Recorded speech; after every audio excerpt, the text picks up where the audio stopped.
n'izina rya Yesu niryo ritwiringiza n'izina ry'umukiza riduhesha amahirwe neza n'izina byose kandi nibunkomeza niyo nagize intege nke hano ngera imbaraga n'izina rya Yesu niryo ritwiringiza n'izina ry'umukiza riduhesha amahirwe. Mwami wacu kandi Mana yacu, tukugiriyeho umugisha muri iki gitondo kubera ko tuzindutse duhimbaza izina ryawe, icyubahiro kibi cyawe. Nuko twishyize mu biganza byawe ngo ubwo duhaye umwanya wo kwicara imbere yawe utumenyeshe icyo ushaka ku mitima yacu, ndetse imibereho yacu isigaye ibe iyo gutunganywa n'umwuka wera. Impamvu twishyize mu biganza byawe kugira ngo uyu munsi wose na gahunda zose tuze kuziyoborwamo nawe. Tura hano muri iki gitondo tuzirikanye cyane abavandimwe bacu bafite ibibazo by'imibiri, nubwo twese tubifite ariko twebwe twabashije kugenda.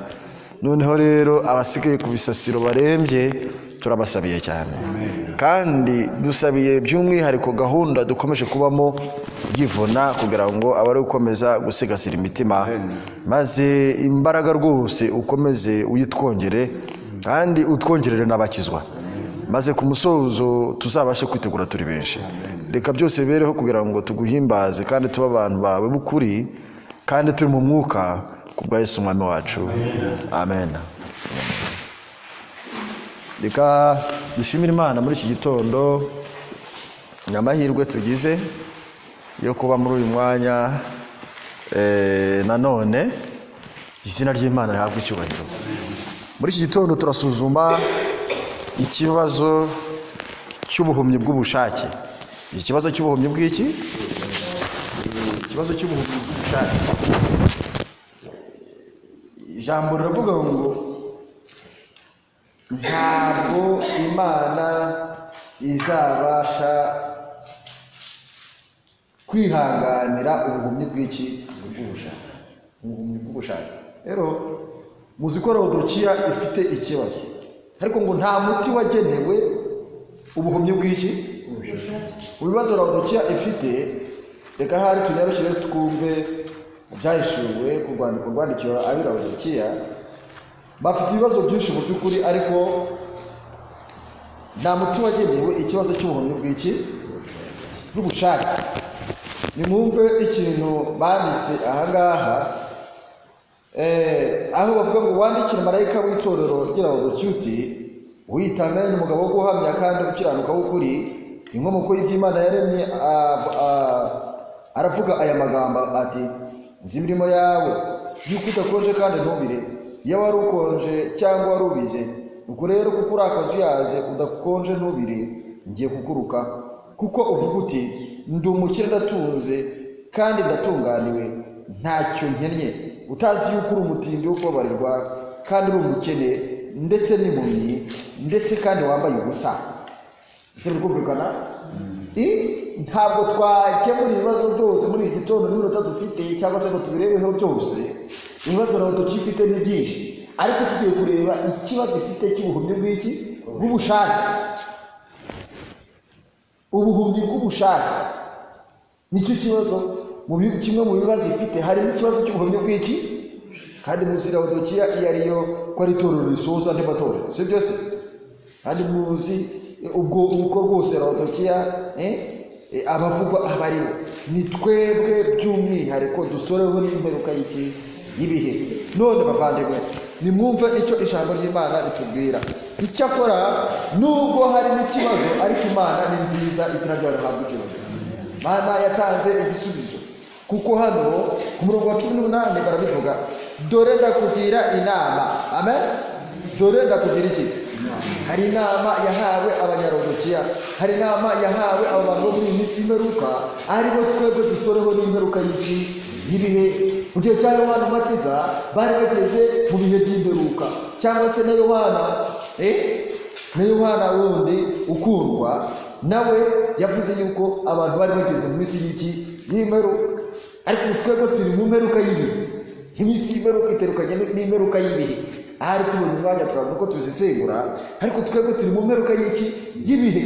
Noneho rero mumenye ngo twebweho iri torero ryacu ni iryo mu mperuka y'ibihe. Igihe ryatangiriye iminsi y'imperuka rishize, ahubwo twe twinjiye mu mperuka y'ibihe. Noneho rero ahandagira ngo twumve ikintu Imana ukuntu ikunda rwose Laodikiya. Ati dore ndakugira inama, ungureho izahabu yatunganijwe mu ki ngo ndetse ubone kuba umutunzi, kandi ungureho n'imyenda yera kugira ngo wambare isoni z'ubwambure bwawe zitagaragara, kandi ungureho umuti wo gusiga ku maso kugira ngo ikibazo cy'ubuhumyi gikemuke. Hari umuti. Amen. Hari umuti uhari muri Laodikiya. Uwo muti rero niwo wagenewe Laodikiya kugira ngo ubashe kuyifasha. Ntabwo Imana yayisizaho, yayeretse ibibazo ariko iyereka n'igisubizo. Ntabwo Imana idusigaho ngo itwereke yuko turi abanyabyaha gusa, ahubwo itwereka aho twabikirira, itwereka uko twabigenza. Rero nubwo turi muri iyi si yagushije ishyano, ariko turi muri iyi si yahawe igisubizo nka Kristo. Amen. Kubw'ibyo rero ntabwo Laodikiya yasizwaho, ahubwo yahawe inama y'umuti. Ndagira ngo dusuzume uyu muti Laodikiya yahawe. Haleluya. Turifashisha inyandiko cyane muri iki gitondo, maze aba arizo zidusobanurira ikibazo gihari cy'ubuhumyi bw'ubushake. Nta muti Imana yakigeneye. Ikibazo gihari cy'ubuhumyi bw'iki? Icyakora ubuhumyi butaturutse kuba bwagezeho, Imana yatanze igisubizo. Amen. Imana yatanze iki? Ariko ikibazo gihari nuko ahari ubuhumyi bw'iki? Ngo tugiye gusesengura amoko y'ubuhumyi agaragara. Amoko y'ubuhumyi agera gute? Muri iki gitabo cyitwa ubusobanuro bwa Daniel twari dufite mbere twakoreshaga tutarabona kiriya cyasobanuwe nande cya kindi kinuza, ariko reka dukoreshe iki ngiki maze turebe icyo bavuzeho kimwe cya kera. Mwumve icyo basobanura kuri uriya muti. Ndagira ngo dusobanukirwe n'umuti Imana yateguriye umunyarodikiya. Amen. Izina ry'Imana hafi icyubahiro. Basobanura ngo ungureho umuti wo gusiga ku maso yawe, ifasha 40, ngo ubone ko uhumuka. Ayo magambo asesereza ku muti witwaga Koreliyumu ari Laodikiya bakoraga. Uwo muti wari muti ki? Uwo muti izina ryawo bakoraga muri Laodikiya. Muzi ko Laodikiya n'ubundi wari uhari, ari umurwa uhari, ari amatorero yubatse ku ruhererekane. Ahari nigira amahirwe ejo tuzabirebaho turi mu mavuna. Ashaka ko ari cyo wenda tuzareba ejo, ariko ntabwo ndi buhatinde, ahubwo ndibanda kuri uyu muti. Amen. Hano bavuga ngo ayo magambo asesereza ku muti witwaga Koreliyumu ari Laodikiya bakoraga. Uwo muti rero ugereranya umwuka wera uhesha umutima w'umuntu guhumeka no kumenya ibibi n'ibyiza. Mbese turi kujyana no kumenya ibibi n'iki?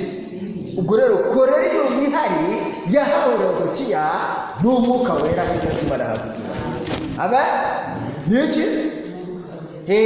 Ngo ndetse nguhasha kumenya umuntu guhumeka no kumenya ibibi n'iki n'ibyiza. Ngo ntibabe bagiheze mu bujiji bw'ubuhumyi bwo kutimenya, bagiheze mu bujiji bw'ubuhumyi bwo kutagira gute. Ngo mu by'ukubaho kwa Gikristo ngo twacurika ayo magambo y'inama twagirwa, tubanze tugire umwuka wera. Amen. Nitumara kwisiga ku maso nibwo twakwimenya, tukizinukwa, tukireba uko Imana itureba, hanyuma tukihana. Amen. Tumaze kwihana nibwo twababarirwa. Amen.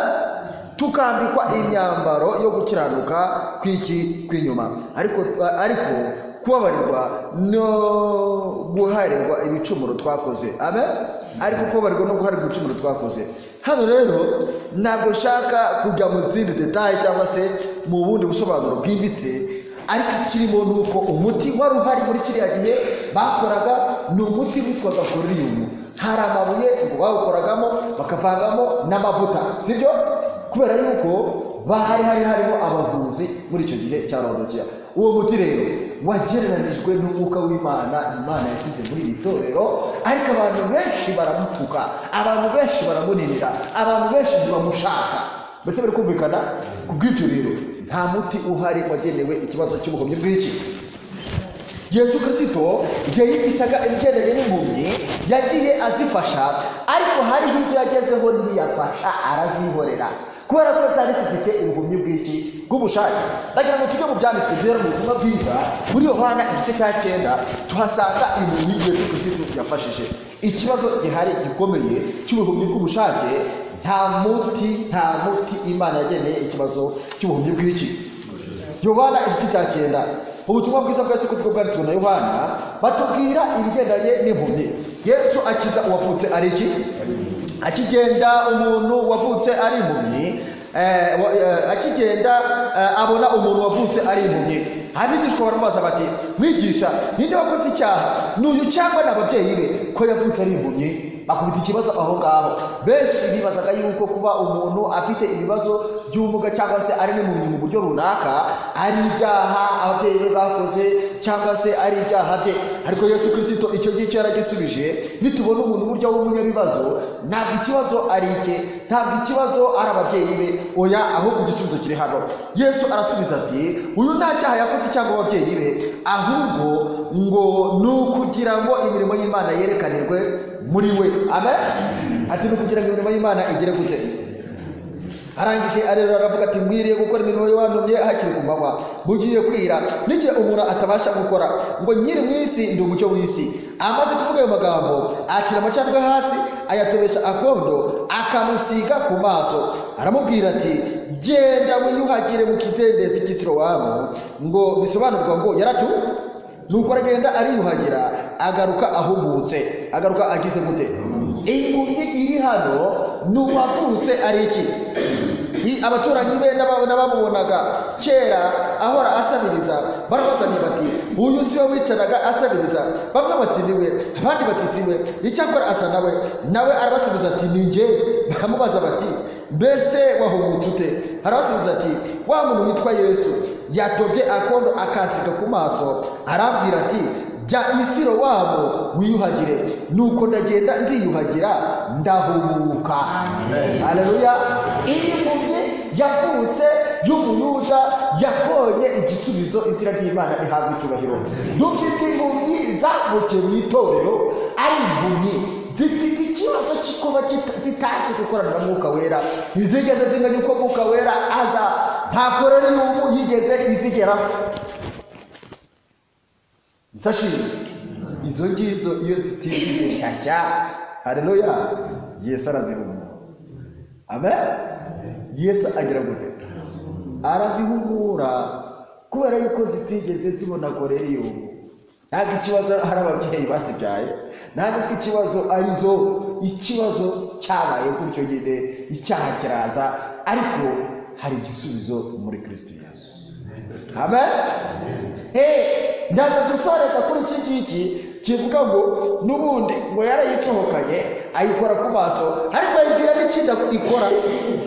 Arabwira iti, gende uki Silowamu. Iyo itagenda igaheruka kakondo gusa, byari gukunda. Hari aho Imana ishaka ko ari cyo ishaka ko twikorera kugira ngo bishoboke. Haleluya. Nuko ubari mu rero bamushyira abafarisayo, bagira gute? Bamushyira iki? Sitiri kujyana ku murongo wa 13. Kandi ubwo hari ku munsi w'isabato, ubwo Yesu yatobeshaga akondo akamuhumura. Nuko abafarisayo nabo bongera kumubaza uko yahumutse. Arababwira ati, yansize akondo ku maso, ndiyuhagira, ndahumuka. Bamwe mu bafarisayo baravuga bati, uwo muntu si uw'Imana kuko ataziririza isabato. Abandi bati umunyabyaha yabashije gukora ibimenyetso bingana gutyo baramupfa. Bagira gute? Batangira kujya impaka. Bamwe batareka ibyo avuga n'ibyo, abandi bati ibyo Yesu rero ni impaka. Ibyo Yesu yabaye ikimenyetso kigirwa iki? Ubuhanuzi bwari bwarahanuwe n'umusaza Simiyoni agiye kwisazira amubonye, aravuga atazaba ikimenyetso kigirwa iki? Batangira kumupfa. Ahangaha nuko bongera kubaza uwari impumyi ubwa gatatu bati kubwawe umuvugaho iki? Uwo ubwo yaguhumuye ati ni umuhanuzi. Ariko abayuda ntibemera yuko yari impumyi agahumuka kugeza ubwo bamariye guhamagara ababyeyi wahumutse, kugeza ubwo bamaze kugira gute? Baramuhamagara barabaza batumva none se bimeze bite? Uyu mwana ni uwanyu? Uyu mwana ni uwanyu? Baramubaza bati uyu mwana ni iki? Muvuga yuko yavutse ari impumyi, none yahumuwe n'iki? Ababyeyi be barabasubiza bati tuzi yuko uyu mwana ari uwacu kandi yavutse ari impumyi. Barabihamya yuko yavutse ari iki? Ariko icyo batari bazi nyine nuko ni ubuhamya bw'uwamuhumuye. None arareba, ariko igituma areba ntitukizi. Mbese turi kujyana kandi n'uwamuhumuye ntitumuzi. Nimumwibarize, nawe ni umugabo, ni mukuru, arivugira. Icyatumye ababyeyi be bavuga batyo nuko batinyaga Abayuda, kuko Abayuda bari bamaze guhuza inama yuko umuntu wese uzerura Yesu ko ari Kristo azacirwa mu isinagogi. Bari bakoze inama y'itorero, barangije baravuga batuva umuntu uzavuga iriya zina akavuga ko ari we Mesiya, ko ari we wasizwe, ko ari we rwose, tuzajya tumufatira imyanzuro ntazongera kwinjira mu isinagogi. Bo baracaga iyo bavugaga ati baraguciye no kwinjira mu isinagogi ntabwo bagomba kwinjira. Ubwo rero bavuga ati mama we bataza kutwicira harya ni umuhezo n'umuyi, ariko nta nubwo bihuye nabyo. Byaba byari biteye ubwoba isashini. Aba rero nibo baje kuvamo impumyi z'ubushake, kubera yuko Yesu yigeze yababwira ati ariko niba mutanyizezwa n'ibitangaza, nta nubwo mwanyizezwa n'imirimo, nta nubwo mwakizezwa n'ijambo mvuga. Ibintu byose nta na kimwe cyabakoraga ku mutima. Bari aho ngaho bameze ari ibishyitsi, bari abana b'ibicira koko nk'uko Yohana yagize gute yabivuze. Ikibazo cy'ubuhumyi rero bw'ubushake cyabonetse kuri abo ngabo.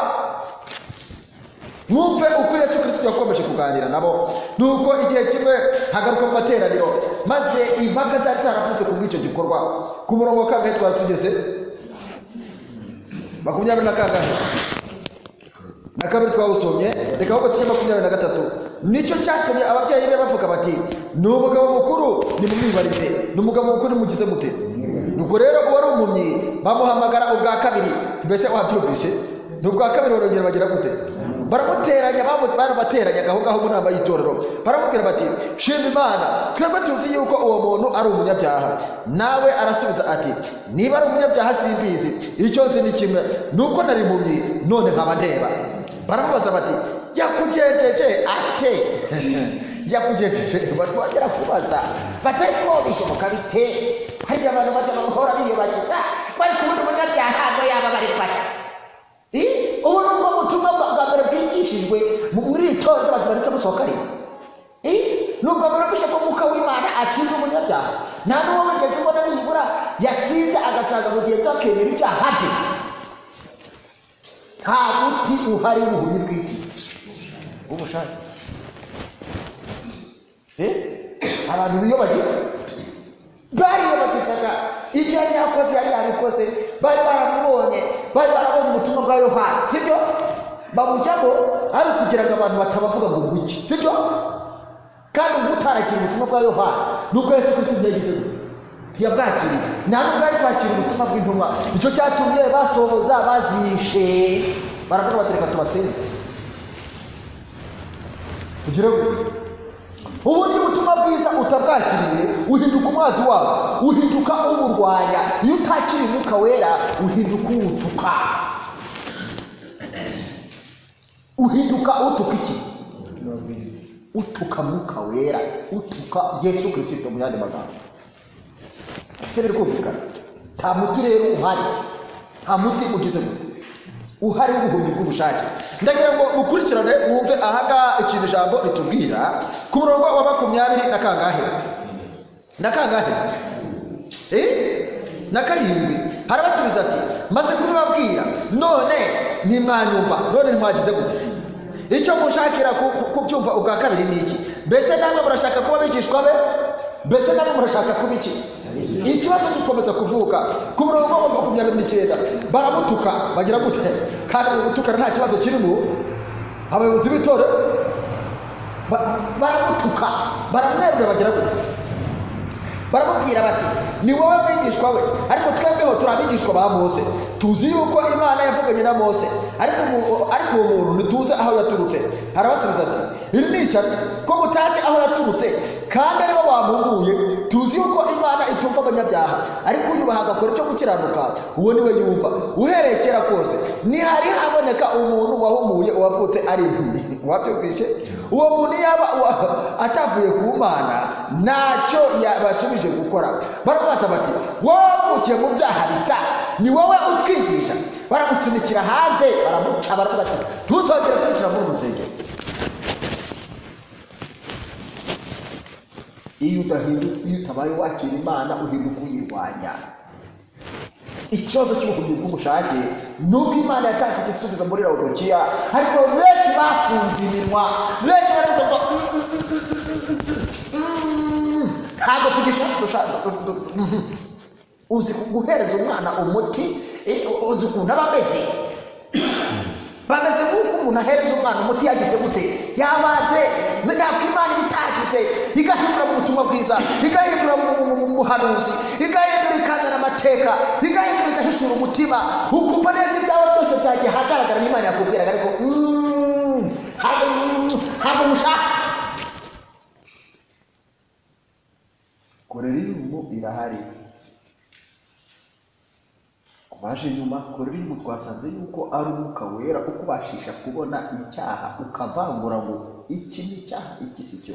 Ndetse mu bindi bitabarasobanuye ngo Korerimu cyangwa se uwo muti wasobanuye nka Umwuka Wera ngo ni Umwuka Wera utubashisha kureba kure n'indeba kure, itubashisha kumenya ngo iki ni cyo iki si cyo, uku ni ukuri iki ni ikinyoma, maze umuntu akabasha kuvangura. Igitabo cy'umuhanuzi Yeremiya Uwiteka yamuvugiyemo ngo numenya kuvangura ibishima bigawa uzaba n'akanwa k'Uwiteka. Haleluya. Noneho ikibazo urumva ko cyabaye hano, barangije baramuciye. Yesu yumvise yuko bamusunikiye hanze, aramusanga ku murongo wa 35. Turi muri Yohana igice cya 9 ku murongo wa 35 mu baje nyuma. Yesu yumvise yuko bamusunikiye hehe? Bamusunikiye hanze ngo aramushaka. Abe amubonye aramubaza ati mbese wizeye Umwana w'Imana? Nawe aramusubiza ati databuja ninde namwizera? Yaratarasobanukirwa neza, ariko avuga ati icyo nzi ni kimwe. Hari igihe umuntu aba atazi neza igihe Imana yamuhumuriye, ariko ntashobora kuyoberwa igihe Umwuka w'Imana yaje kuri we akamwemeza icyaha cye, agakengera mu mutima we. Ntashobora kubimenya, ntashobora kuyoberwa nako. Ashobora kwibagirwa itariki, akibagirwa umunsi, ariko umuntu ntashobora kwibagirwa icyo gikorwa. Haleluya. Haleluya. Nta muti Imana yageneye ikibazo cy'ubuhumyi bw'ubushake. Namwe nimukurikire mwumve ahangaha uko biza gusoza. Bigiye gusoza bite ahangaha? Yesu Kristo arongeye abigarutsemo aramusanga kugira ngo muhumurize. Iyo umuntu ahuye n'imyambi nk'iyo bisa naho acitse intege, ariko nibwo Yesu amwegera kongera akagera gute, akamuha imbaraga, kubera yuko ntabwo muri iyi nzira haburamo ibigeragezo, ntabwo haburamo iki. Utekereza ko byari koroha? Wowe umuntu arareba uramwemeza yuko atareba gute? Ati cyo nzi ni kimwe nuko naho none yatangiye ibibwirizwa, yatangiye kugenda avuga tumva Yesu arahumura, Yesu arahumura, Yesu arakiza, nari meze gutya none nameze ubwo buhamya ntabwo bushimisha abantu bafite ubuhumyi bw'ubushake. Ntabwo buhamya bugira aho bahora basa naho baburwaye. None bavandimwe, ni iki kindi Imana yakorera umuntu wiyobagiza mu buhumyi bw'ubushake? Ntacyo usibye kumwihorera akaguma n'ibyo yahisemo. Hano baranditse baravuga ngo Yesu aramubwira ati ku murongo wa 35 wenda dusubireyo. Yumvise yuko bamusurikiye hanze aramushaka agira gute, hamubonye aramubaza ati mbese wizeye umwana w'Imana? Nawe aramusubiza ati data buzaninde nkamwizera. Yesu aramubwira ati wamubonye kandi niwe muvugana. Amen. Nawe aramubwira ati data busha ndizeye. Harangije akubita amavi hasi aramupfukamira, izina ry'Imana rihabwa icyubahiro, amuha icyubahiro, arangije arongera aramuramya, izina ry'Imana rihabwa icyubahiro. Kuko handitswe ngo uramye Uwiteka Imana yawe yonyine. Iyo abantu bageraga imbere ya Yesu Kristo mu buryo bwuzuye Mwuka Wera, ntabwo babaga bakihagarayeho, ahubwo bahitaga bamenya ko bari imbere y'ishobora byose bagapfukama. Nicyo cyatumaga rero abayuda bagira umujinya kubona noneho hari umupfukamira, bakubavuga ko tuzi ko dupfukamira Imana yonyine, none uriya bamupfukamira gute akabyemera? Nicyo cyatumaga bamwanga ngo yiyita iki? Yiyita Imana. Nyamara bari barananiwe gusobanukirwa uburyo ki Mesiya azaza, kandi n'ibintu byari byarigishijwe cyane. None se yajyaga kwanga icyo cyubahiro kandi koko ari Imana? Ariko umuntu yabaga ageze imbere yaciye bugufi, Imana yamuhishiraga iyo ngingo agapfukama, izina ry'Imana rihabwa icyubahiro. Harangije haravuga ati burya ndi imbere y'ishobora rwose ko mbere atari yapfukamye se, ariko amubwiye ati nijye muvugana ijambo riragenda riramukubita riramwenagura umutima. Aravuga ati mwana wanjye kandi Imana yanjye, arongera arapfukama. Amen. Icyaduhaga ijambo ridushwanyaguze ntabwo twaba tukihagararaho. Amen. Hano arangije aramupfukamira, hamaze kumupfukamira utekereza ko ngo batabirebaga. Yesu aravuga ati nazaba muri iyi si no guca amateka ngo abatabona barebe, n'ababona bahume, n'ababona bagire gute. Aha itonde rero hano wumve, abafarisayo bari kumwe nawe, ubwo nimumva ko bamubonye abapfukamira, bari bahari babonye yuko bamusurikiye hanze, bakurikiranaga amakuru. Maze abafarisayo bamwe bari kumwe nawe barabazanya bati mbese natwe turi impumyi? Mbese natwe turi iki? Baramubaza bati mbese natwe turi iki? Yesu arababwira ati iyo mumpumyi nta cyaha muba mufite, ariko none kuko muvuga yuko mureba, icyaha cyanyu gihoraho. Yandi magambo, ubuhumyi bwanyu ntibuzigera mubukira.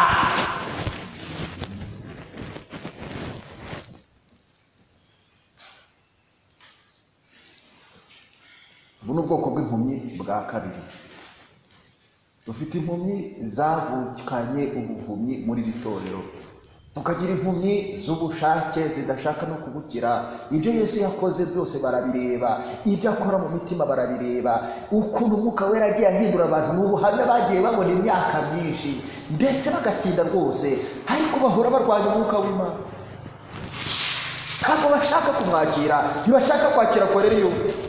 Agira ngo tujye muri Mariko igice cya 10 twumve indi mpumyi. Turihuta cyane kugira ngo tuze kugera ku musozo. Cyigisho dusa naho tukigize hagati. Reka turebe Mariko igice cya 10 tuhabona indi mpumyi. Yesu akize impumyi ku murongo wa 26. Mariko igice cya 10. Yesu akize impumyi yitwa Barutimayo.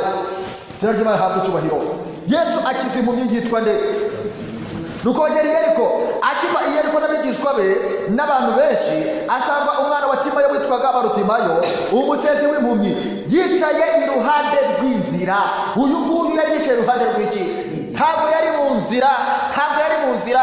Iyi ni impumyi yigeze guhumuka kera, ariko ikava mu nzira. Hari abigeze guhumuka kera maze barangije bava mu ki? Izi mpumyi nazo turazifite. Hari abigeze rwose kumva yuko Koreliyo ihari, barangije bakorwaho na Mwuka Wera, barakorwaho, ariko barangije bava mu nzira, baragenda bajya aho ngaho, basigara basabiriza, basigara bagira gute? Ntibazi kwiyigisha, ntibazi kwisengera, ntibakisobanukirwa. Ikibazo cy'ubuhumyi muri Laodikiya kirakomeye, nyamara Imana yagitangiye umuti. Izina ry'Imana rihabwa icyubahiro. Uyu musezi w'impumyi rero ngo yumvise ko Yesu w'i Nazareti ari uje, ahera ko arataka cyane. Yari kugeza tubona itaka se, yari yavutse twabonye itaka. Iriya se y'ubuhumyi mugomba kugumaho, iyo hari ikintu yigeze ivuga. Iyi ngiyi itandukanye na ziriya, yo yari izi gutaka. Haleluya. Yo yari izi kugira gute? Umva, yari izi neza yuko gutabarwa izatabarwa, kandi yari izi neza ko itakiri mu nzira. Yumvise bavuga bati Yesu anyuzeho. Amen. Yesu agize gute? Anyuzeho, maze nayo ihera ko irataka cyane iti Yesu mwene Dawidi mbabarira. Haleluya. iyi mpumyi ntabwo ari impumyi iri aho ngaho itigeze kumenya imbabazi, yari impumyi izi ibigendanye n'iki n'imbabazi ziraryimana ntabwo icyubahiro. ngo ahubwo abantu benshi baramucyaha bati ku murongo wa 48 Mariko igice cya 10 niho ndi 48 ndabona abantu tutari kumwe. Mariko igice cya 10 tugendane ku murongo wa 48 tugendane.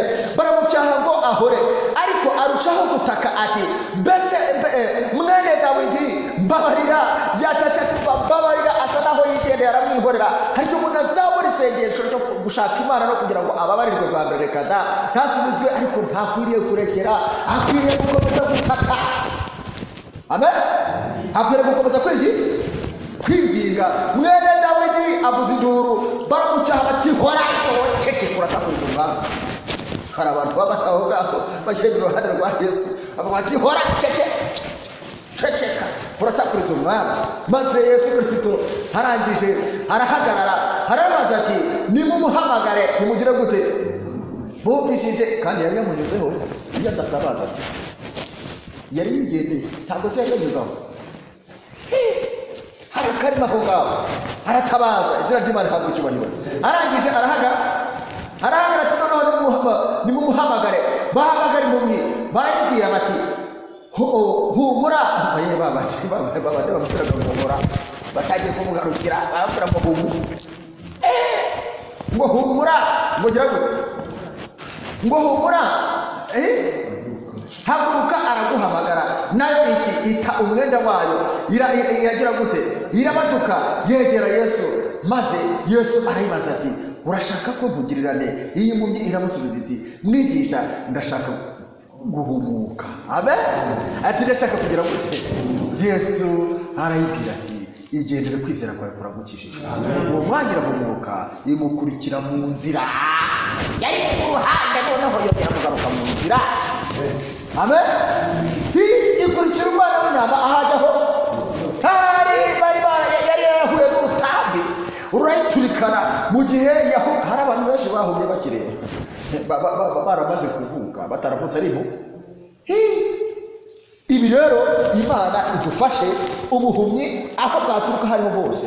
Ni ukuvuga ngo iyi mpumyi itandukanye na ziriya zindi kubera iki? Yari izi yuko yatakaje umwuka wera, ariko igihe yari ibonye Yesu imutabaje maze arongera ayisubiza imbabazi, ayisubiza kongera guhumurizwa. Ndetse benshi binjirwa mu gushidikanya no gukekeranya iby'inzira y'Imana bakanugurwamo amaso na Satani, bagahumushwa n'iki? Hari igihe umuntu agera mu bibazo akavuga ngo ariko Imana iracyanyiruka, ngo ariko subiramo, ngo ariko se umukoko ngo yakongera mukampumuriza. Ndagira ngo ubwire ngo uracyafite amahirwe y'izina ry'Imana hagati. Wakongera ukamuhamagara, wakongera ukavuga uti mwene Dawidi ntabara, mwene Dawidi mbabarira, mwene Dawidi ndakwinginze. Haleluya. Ngize gute? Reka twihute cyane hano muri Mariko igice cya 8 turebe indi mpumyi Yesu Kristo yagiriye neza.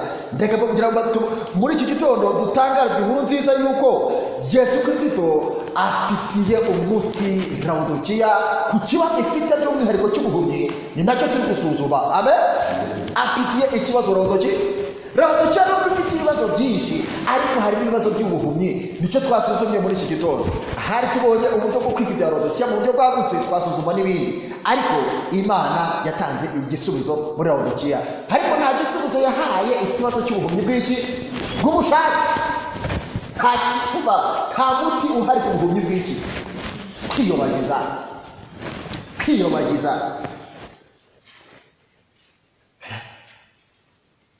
Mariko 8:22 Yesu ahumura impumyi. Yesu agira gute? Bari Betesida mbese tukujyana babuzanira impumyi baramwinginga ngo ayikoreho. Iyi ngiyi yaje irandaswe. Iyi ni impumyi yaturutse ahandi. Hari impumyi ziza muri itorero ziturutse mu yandi madini, izo ngizo zizanwa n'abandi bazirandase. Tuba twarakoze amavuna zikaza zikagira gute? Abo ngabo rero ntabwo ari ayindi y'Umuyuda yahavukiye, ntabwo ari ayindi yigeze gukorwaho, ntabwo ari ayindi y'ubuhumyi bw'ubushake. Iyo ngiyo nayo Yesu Kristo ayifitiye igisubizo. Reka mbabwire ko ndababwira impumyi 5, ariko enye zarakize zifite igisubizo, ariko imwe nta gisubizo ifite. Ibyayo byaje kurangira bayiteye iki? bayikubise amacumu bayikubita ipfira muri Yerusalemu mu gihe cya 70. Tekereza ko yavuyeho babandi bahuye na bya bibazo mu gihe cya 70. Umwaka wa 70 ubuhumyi bw'ubushake ntibamenye guhunga. Igihe Yerusalemu yari yagize gute yagoswe. None sitekereza ko abantu bazamenya guhunga batazi gutegereza ibimenyetso by'ibihe. Nisashi kurikira ahangaha ikibazo cy'ubuhumyi bw'iki iyo yazanywe n'abantu kumva ko gako iyo bari bagize gute bari bayizanye ntabwo ari hasanzwe bari bayiteruye. hari ukuntu tugera tugaterura abantu tugaterura ariko ntabwo tuzanamo buri gihe abantu barangije oya ahubwo umva icyo Yesu Kristo abakorera. Amen. Turimo turaterura ubugubu ngo ayifata ukuboko ayisohokana mu kirorero akira ku macarwe mu maso yayo ngo ayigira gute ayirambika ibiganza haribaza ati hari icyo ureba cyo yikozeho bwa mbere ibintu bisa naho byanze.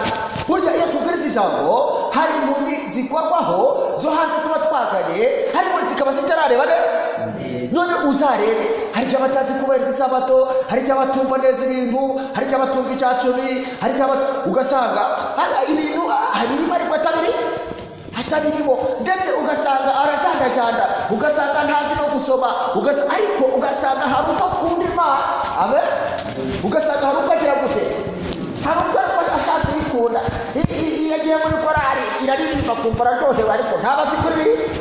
Hari ibibega hari ibintu batumva hari ukuntu ariko izina ry'Imana hanga cyubahiro. Burya n'umwuka w'Imana barabakozeho rimwe na rimwe ariko batarajejaguritse bataragize ko batareba mu yandi magambo batazi gutandukanya. Kuko twabonye ko koreriyumu ni umuti wo gusiga ku maso utuma umuntu abasha gutandukanya ibibi n'iki n'ibyiza. Izina ry'Imana hanga cyubahiro. Ndatekereza ko icyigisho kirimo kiragenda cyumvikana. Amen. Kirimo kiragenda kigera gute rero ni hafi kugera ku musozo ariko nagira ngo mvuge gutya ngo arayihamagara arangije ku murongo wa 24 ngo ivuze iti ndareba ariko ndabona abantu bameze nk'ibiti ntabwo ibintu bibona neza sibasha kubitandukanya. Abantu bameze nk'iki bameze nk'ibiti. Arangije ku murongo wa 24 ngo ararangurura arararama ndetse irararama iyo mpumyi ugize neza ndetse iramusubiza iti ndareba abantu ariko barasa n'ibiki. Arongera ayishyira ibiganza ku maso iratumbira. Izina ry'Imana habwa icyubahiro. Irakira isigara ireba byose nuko aramubwira ngo atahe ati nturushye winjira mu kirorero nturushye ujya mu mudugudu batagira gute batakwangiza. Iyi ngiyi yongeye kuyikoraho bwa kabiri. Haleluya. Igihe biba ngombwa yuko Yesu Kristo adukuraho bwa kabiri akongeraho akarema ni nako yagenje yindi yabanje yishyiraho akondo. Amaze kuyishyiraho akondo arabwira ati genda. Amen. Mwiyuhagire mu kidendezi cyahere Kisiro twihutira kugera ku musozo turebe indi mpumyi. Ndagira mabwira ngo amakuru meza nuko impumyi Yesu Kristo yiteguye kuzivura. Iyi mpumyi yo mu rwego rwa 5 nsubikiyeho. Iyi mpumyi ya mbere yavutse ari impumyi. Impumyi ya kabiri ni yandi y'Umuyuda yandi y'umuyobozi ihora ibintu igashaka gukomeza kumva yuko yo bitayireba. Ukumva ko Mwuka Wera ariko igomba kugenda uko ibintu bigera gusa bigenda. Yandi ya gatatu twayibonye n'Barutumayo umwana wa Timayo wari wagiye iruhande rw'inzira. Yandi nayo abantu barandase bakazana bagaterura bakagira gute ariko Yesu byose yiteguye kuzihumura. None nimumbabarire mundebere iby'iyi mpumyi.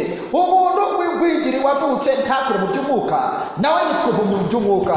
Mwumve ikintu Bibiliya ivuga kwa kabiri kwa Petero igice cya mbere ku murongo uhereye wa 4. Ndetse mwumve icyo Imana idukorera. Igihe Imana ituzaniye ubuntu n'amahoro tuba tugomba kubishikamamo. Amen. Tuba tugomba kugira gute hariko umuntu yanze ntakure ngo azamuke urwego Petero yatwishyiriyeho ndetse yatweretse. Haleluya. Uko umuntu yakora mu by'umwuka akagera ku rugero ruhaka rwose rw'igihagararo nawe ahinduka impumyi mu by'iki. Umva ibyo nibyo byatumye ku murongo wa 4 niho ndi gusoma iduha ibyo yasezeranyije by'igiciro cyinshi bikomeye cyane kugira ngo bibatere gufatanya na kamere y'Imana. Gufatanya na kamere y'Imana ni kwa kundi rwose umuntu yomatana na Mwuka Wera akamenya kuyoborwa nawe. Amen. Akamenya gutandukanya ikibi n'iki. Haleluya. mumaze guhunga no gukira kononekara kwaza mu isi no kwifuza. Ibyo rero aba aribyo bituma ku murongo wa 5, ibyo rero aba aribyo bigira gute? Niba umuntu amaze gufatanya na kamere y'Imana nagumane nayo, ntiyakomeza kumenya gukorana na Mwuka. Amen. Akomeza komatana n'Umwuka. Ariko naba adakomeje gutyo azahura n'ibibazo. Niki kikwereka rero ukomeza gukurana na Mwuka? Ibyo aba aribyo bituma mugira umwete wose, ukomeza kugira ishaka. Amen. Ukomeza kugira iki? Ndetse ukagira ingeso nziza, ndetse ukagira umwete wose, ukagira kwizera ngo mukongeraho ingeso nziza mukazongeraho kumenya mukakongeraho kwirinda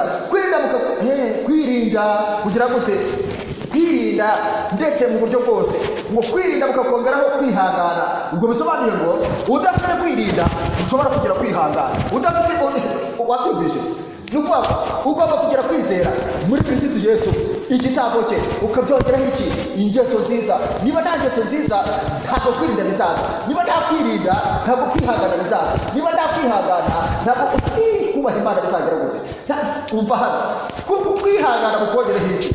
Kwihangana mukongeraho kubaha Imana mukongeraho gukunda bene data mukongeraho urukundo. Wakumvishe? Kuko ibyo ari biba muri mwe bikabagwiramo, bizatuma mutaba abanyamute cyangwa ingumba ku byo kumenya neza umwami wacu Yesu Kristo. Kandi rero utagira ibyo aba ari impumyi ireba iri hafi gusa, akibagirwa yuko yejejweho ibyaha bye bya kera. None ikibazo ni iki ngiki, uri uyihe muri izi ngizi? Usanziriye ni umuyuda, usanziriye ni umwinjiri, usanziriye Barutimayo, usanziriye wundi bazanye barandata. Imana yaguhishuriye wenda aho ushobora kumurira, ariko igisubizo ni kimwe: Yesu Kristo yatanze kurariyo. Haleluya. Bana y'amahoro idufashe kandi tugire neza. Ubwo Imana yatanze umuti tuwakire, ubwo Imana yatanze umuti tugere gute? Ndagira mbabwire ngo umwuka w'Imana yatangiye kugira ngo ature mu bugingo bwacu, ariko hari usanga tumutera agahinda. Ariko se ko dukomeza tukaba abantu buntu, tugakomeza kuba bakamere, tugakomeza kutabona igitangaza Imana ikorera umutima, ngo tugire intekerezo zibasha kuvangura. Niba hari ibyigishijwe, niba hari ibyo Satani yaduteje, ugasanga tuhora tubigwamo gusa. Kubera iki? Amasengesho ni make, ibikorwa ni bike. Reka nsoreze rero ku magambo aduha inama n'imbuzi icyo dushobora gukora. Amen. Muri iki gitabo mfite ahangaha mfite ibyigisho twigeze kwiga mu gihe cya kera, mu gihe cy'ububyutse. Ni ibyigisho byitwaga volume nimero z'ububyutse, ariko reka basomere amwe mu bubyutse volume nimero 6 nayaringanije ahangaha ngo nze kuyasoresha.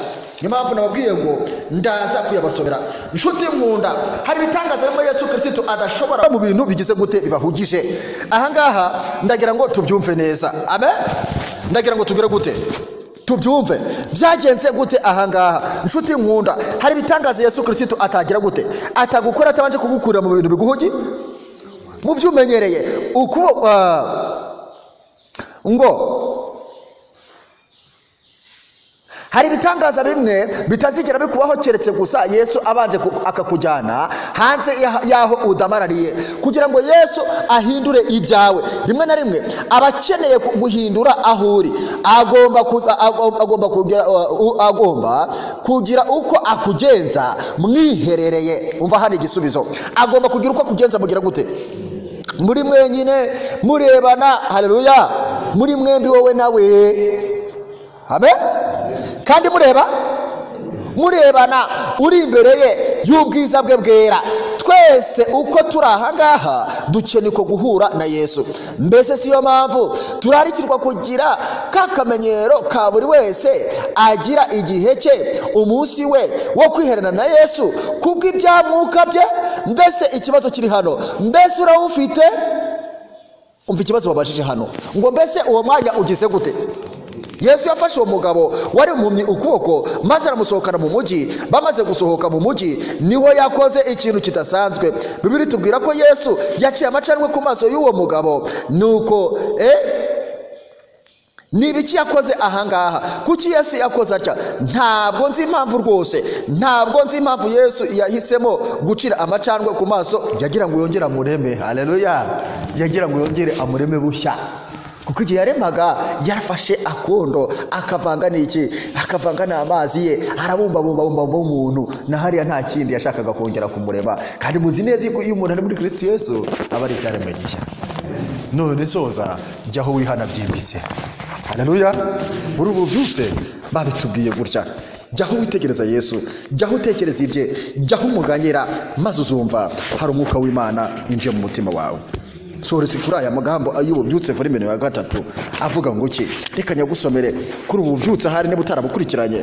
Hano bavuga ngo jyaho wihana bigize gute, kugira ngo tugire ububyutse nyakuri bwa buri wese ku giti cye. Tugomba kwihana atari byaha by'inyuma gusa, ahubwo tugomba kwihana ikintu cyose gisusuguza Imana mu magambo, mu ntekerezo ndetse no mu bikorwa. Mbese biri kumvikana, ntago ari ibyaha by'inyuma gusa twihana, ahubwo ni ibyaha by'imbere n'inyuma, yaba mu magambo, yaba mu ntekerezo, yaba no mu bikorwa. Imana nibonesha umucyo wayo mu mitima yacu, kandi ikatwereka icyaha tutari tuzi yuko biri mu mutima yacu, tuzabibona kuruta uko twigeze kubibona mbere. Haleluya. Mu yandi magambo, icyaha umuntu asanzwe abyumva yuko bihari, niba ari umunyamahane abasanzwe abizi, ariko impamvu habaho kwinginga Imana ukagisiro wamo ni iyihe? Ni ukugira ngo isobanure icyaha mu buryo bw'uburemere, kigutera agahinda, izana urwango mu mutima wawe. Urwango rutaje ntushobora kucyanga, nyamara tutiyumvise mu bw'icyaha ntidushobora kukireka rwose. Uko niko kugana Yesu uvuga. Mbese biri kumvikana. Niyo mpamvu rero hagomba kubaho kwimbika, nawe wundi ubifata mu buryo busa, ariko ubishuriwe na mwuka, rikaza ari ishuko rya mwuka, ukuntu kinuka, ukuntu kirura, ukuntu ari kibi, ugishukirwa mu buryo bukomeye, kandi ukakizinukwa, ukaba hari icyo kintu utinya mu buzima bwawe, kuko itegeko ry'umwuka ryinjiye muri wo. Shobora twase turi kureba ibigendanye n'itegeko ry'umwuka. None rero iyo tugeze kuri urwo rwego rwo kwihana byimbitse, maze tugatangira gucukumbura kure mu bugingo bwacu, Imana itangira kudufungura. Amen. Iravuga iti ahari icyaha, hariya hari ubugome, hariya hari igicumuro, mbese turi kujyana, kandi hari ubugome. Nidutangira kwatura ibyo byaha, haleluya, nidutangira kugira gute, mwuka w'Imana azatangira kudusukirwa, kandi tuzumva akayaga k'ububyutse gasubizamo iki, gasubizamo intege zacu. Reka muri iki gitondo nsubikire ahangaha mvuga ngo jyaho wihana byimbitse mu izina rya Yesu. Ikibazo cy'ubuhumyi bw'ubushake nta gisubizo.